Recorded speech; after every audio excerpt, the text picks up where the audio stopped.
हमने पढ़ लिया average propensity to save, that is saving upon income. अब पढ़ेंगे marginal propensity to save. Exam में आया हुआ क्वेश्चन.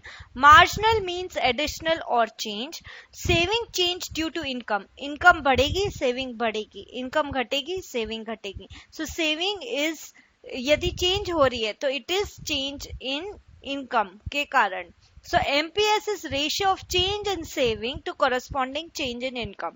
एक बार APS का फॉर्मूला यहाँ पे वापस लिखो. Average propensity to save is equal to saving upon income. अब MPS मार्जिनल मतलब ही होता है एडिशनल और चेंज, तो वही सेविंग अपॉन इनकम लिखेंगे. आगे डेल्टा लगा दो बस, और कुछ नहीं करना है. Delta means change. देखो डेल्टा चेंज, इसको बोलते हैं ट्राइंगल जैसा है ना, इसको क्या बोलते हैं, डेल्टा या चेंज. तो MPS is equal to change in saving upon change in income. So MPS is equal to delta S upon delta Y, that is MPS is equal to change in saving upon change in income. Okay, MPC plus MPS is equal to 1. ये कितने लोगों को समझ में आया? Income,